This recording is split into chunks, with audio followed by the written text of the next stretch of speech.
Not bad. If it weren't for the carbon buildup right here, you would not be able to tell which one's brand new. Honestly.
Here we have it, old versus new.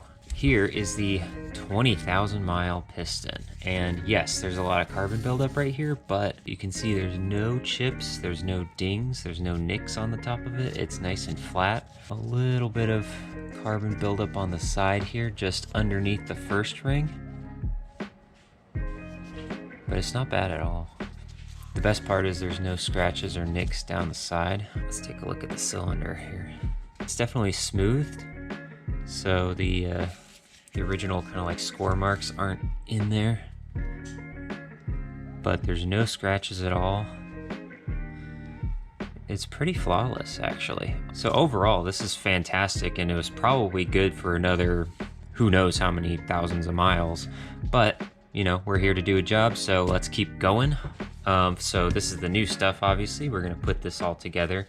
There's two ways you can do this. You can either put the piston and set up the rings and everything on here and then put it in the piston.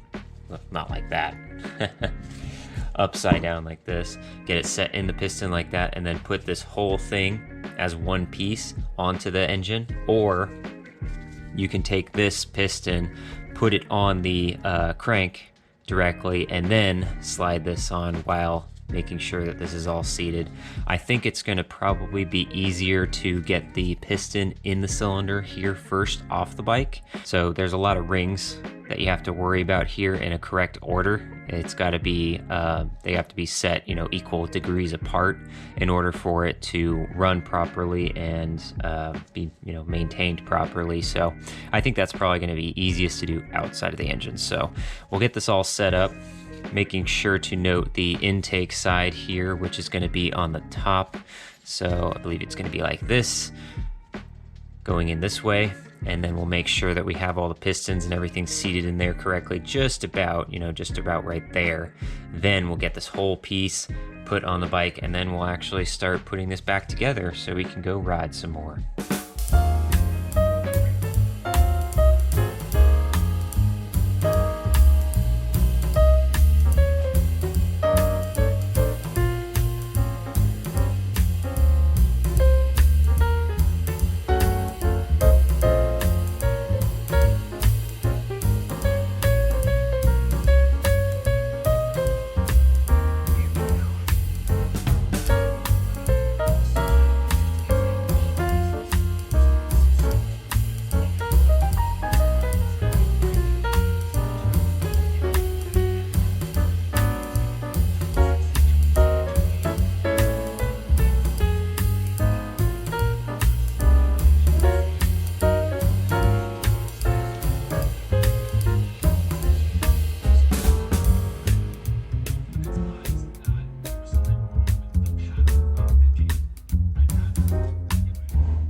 Together, let's fire it up. Hope it works. Fingers crossed.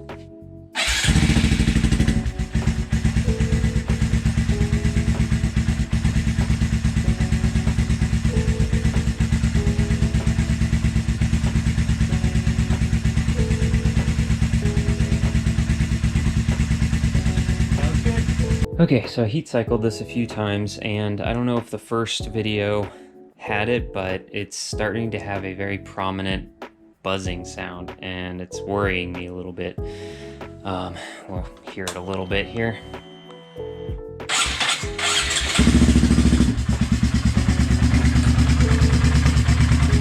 So something's definitely buzzing in there. It almost echoes throughout the bike. Like, I think it's around here, which would make sense. This is kind of the majority of the area that I worked in.